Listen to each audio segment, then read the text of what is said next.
सोच के देखिए, जब कोई नई फिल्म आती है तो थिएटर्स के बाहर लंबी लंबी लाइनें लग जाती हैं। कोई वेब सीरीज आ जाए तो ओटीटी सब्सक्रिप्शन बढ़ जाते हैं। लेकिन पिछले हफ्ते पूरा भारत एक ऐसी प्राइवेट स्क्रीनिंग ढूंढ रहा था जो कहीं भी उपलब्ध ही नहीं थी, फिर भी गूगल सर्च पर सबसे ऊपर ट्रेंड कर रही थी।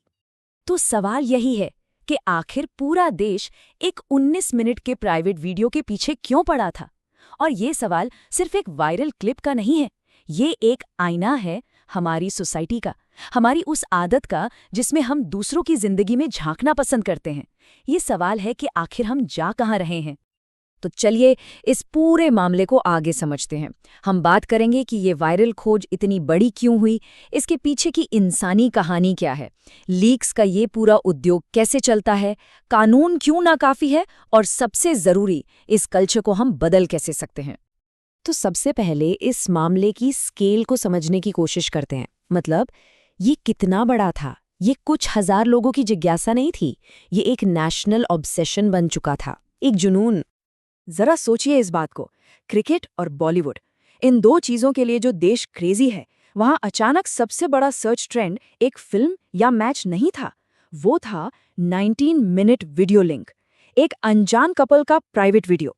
ऐसा लग रहा था मानो पूरा देश आपस में रेस लगा रहा हो कि ये लिंक पहले किसे मिलेगा। ये दिखाता है कि शायद कहीं ना कहीं हमारी प्राथमिकताएं कितनी बदल गई हैं। देखिए, सर्च करने वालों के लिए ये क्या था? फ्री एंटरटेनमेंट, थोड़ा हानि रहित मजा, एक वायरल ट्रेंड। लेकिन इस पर्दे के पीछे की सच्चाई क्या थी? ये किसी का एक बेहद निजी पल था, एक ऐसा लीक जिससे किसी की जिंदगी बर्बाद हो सकती थी। ये मजा नहीं, ये उत्पीड़न था, एक तरह का डिजिटल हैरेसमेंट। तो अब इस हैशटैग और वायरल लिंक से थोड़ा आगे बढ़ते हैं और उस इंसानी कहानी को जानते हैं जो इस पूरे शोर के बीच में कहीं खो गई। तो ये है सोफिक और सोनाली, एक छोटे शहर के कंटेंट क्रिएटर सोफिक और एक आर्टिस्ट और इन्फ्लुएंसर सोनाली, जिनके करीब 3 लाख फॉलोअर्स हैं। ये वही लोग हैं जिन्हें हम रोज इंस्टाग्राम पर देखते हैं, है ना?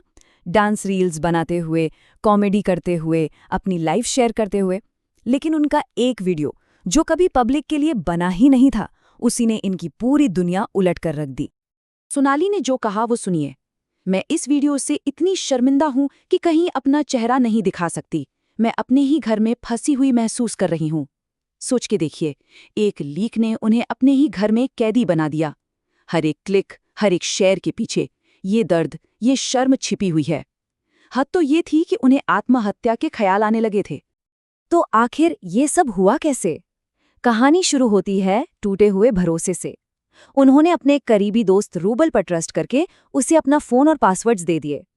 कथित तौर पर उसी दोस्त ने वो क्लिप डाउनलोड की और उन्हें ब्लैकमेल करना शुरू कर दिया। और यहाँ उनसे गलती हुई। डर के मारे वो शुरू में पुलिस के पास नहीं गए। उन्हें लगा शायद बात दब जाएगी, लेकिन हुआ इसका उल्टा और आखिरकार वीडियो लीक हो गया। लेकिन ये कहानी सिर्फ सोफिक और सोनाली की नहीं है, बिल्कुल नहीं। ये एक बहुत बड़ी और पुरानी समस्या का सिर्फ एक नया चेहरा है। सच तो ये है कि भारत में इस तरह के लीक्स का एक पूरा का पूरा उद्योग बन गया है, एक ऐसी इंडस्ट्री जो लोगों की जिज्ञासा पर चलती है। बंद दरवाजों के पीछे क्या हो रहा है, ये जानने की जो एक अजीब सी भूख है, उसी पर। और ये कोई नई बात भी नहीं है। याद कीजिए 2004 का डीपीएस एमएमएस कांड, जिसने पूरे देश को हिला कर रख दिया था। तब से लेकर आज तक बस टेक्नोलॉजी बदली है, कैमरा फोन से 5G आ गया, पर सोच वहीं की वहीं है। कुल्हड़ पिज्जा कपल केस से लेकर सेलिब्रिटी लीक्स तक ये पैटर्न बार बार सामने आता है। अगर आंकड़ों की बात करें तो अकेले 2023 में भारत में रिवेंज पॉर्न और लीक के 10,000 से ज्यादा ऑफिशियल केस फाइल हुए। ध्यान दीजिए, ये सिर्फ ऑफिशियल नंबर है, असली नंबर इससे कहीं ज्यादा होगा, क्योंकि न जाने कितने लोग तो शर्म और बदनामी के डर से कभी सामने ही नहीं आते। और इसका अंजाम कई बार जानलेवा होता है। ये सुनकर शायद झटका लगे, लेकिन WHO के मुताबिक पूरी दुनिया में जितनी भी महिलाएं आत्महत्या करती हैं, उनमें से 36% यानी 1/3 से ज्यादा सिर्फ भारत में होती हैं। और इसके पीछे सोशल मीडिया हैरासमेंट एक बहुत बड़ा और बढ़ता हुआ कारण है। पिछले कुछ सालों में ही 50 से ज्यादा रिपोर्ट की गई आत्महत्याएं सीधे एमएमएस लीक से जुड़ी हुई हैं। ये सिर्फ नंबर्स नहीं है, ये वो जिंदगियां हैं जो एक वायरल क्लिप की वजह से खत्म हो गईं।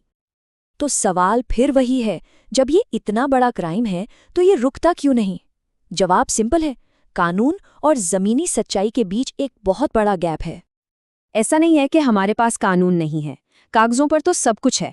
आईटी एक्ट का सेक्शन 66E है जो प्राइवेसी के खिलाफ इस काम के लिए 3 साल तक की सजा देता है। आईपीसी 354C है जो ताक झांक को क्राइम मानता है। और अब तो नया digital personal data protection act भी है जो साफ कहता है कि बिना सहमति के किसी का पर्सनल कंटेंट शेयर नहीं किया जा सकता। लेकिन इन कानूनों का असर क्या है? हकीकत ये है कि ऐसे मामलों में से सिर्फ 30% ही ट्रायल तक पहुंच पाते हैं और उनमें से भी सजा मिलती है 20% से भी कम लोगों को। मतलब 100 में से 80 से ज़्यादा मुजरिम साफ बच जाते हैं। जब सजा का डर ही नहीं होगा तो जुर्म कैसे रुकेगा? और इसका कारण क्या है? कारण ये है कि सिस्टम का पूरा बोझ पीड़ित पर ही आ जाता है। सबूत लाने से लेकर पुलिस के चक्कर काटने तक ये पूरा प्रोसेस इतना लंबा, महंगा और मेंटली थका देने वाला होता है कि पीड़ित दोबारा ट्रॉमेटाइज हो जाता है। ऐसे में बहुत से लोग हिम्मत हार जाते हैं। तो फिर इसका समाधान क्या है? सिर्फ कानून सख्त करने से काम नहीं चलेगा। असली बदलाव आएगा कल्चर बदलने से। हमें क्लिक्स और शेयर से आगे बढ़कर सोचना होगा। तो आगे का रास्ता क्या हो सकता है? यहाँ 4 ज़रूरी कदम हैं। नंबर 1, शिक्षा। स्कूलों में डिजिटल लिटरेसी को अनिवार्य करना होगा। बच्चों को सिर्फ मोबाइल चलाना नहीं, बल्कि प्राइवेसी, कंसेंट यानी सहमति और डिजिटल राइट्स के बारे में भी सिखाना होगा। नंबर 2, सरकारी कार्रवाई। सरकार को हाई प्रोफाइल मामलों में तेजी से सजा दिलाकर एक मिसाल कायम करनी होगी। नंबर 3, कानूनी सुधार। राइट टू बी फॉरगॉटन जैसा कानून लाना होगा ताकि लोगों को इंटरनेट से अपनी प्राइवेट चीजें हटवाने का अधिकार मिले। और नंबर 4, सबसे जरूरी, दर्शक की जिम्मेदारी। हमें एक समाज के तौर पर ताक झांक से हटकर सहानुभूति की तरफ बढ़ना होगा। और ये कल्चरल शिफ्ट क्यों जरूरी है? एक 2024 की स्टडी के मुताबिक 55% नौजवान मानते हैं कि लीक कंटेंट शेयर करना हानिरहित मजा है। मतलब आधे से ज्यादा लोग इसमें कुछ गलत देखते ही नहीं। असली बदलाव यहीं से शुरू करना होगा। इसी सोच को बदलना होगा। तो इसमें हम सब क्या कर सकते हैं? बहुत सिंपल चीजें हैं। ऐसा कोई कंटेंट दिखे तो उसे शेयर या फॉरवर्ड मत कीजिए। सोशल मीडिया प्लेटफॉर्म्स पर उसे रिपोर्ट कीजिए। और सबसे जरूरी, इस बारे में बात कीजिए अपने दोस्तों से, अपने परिवार से। उन्हें बताइए कि ये सिर्फ मजा नहीं, ये किसी की जिंदगी बर्बाद कर सकता है। हर एक बातचीत एक छोटा सा कदम है इस कल्चर को बदलने की तरफ। तो आखिर में बस एक सवाल छोड़कर जा रहा हूं।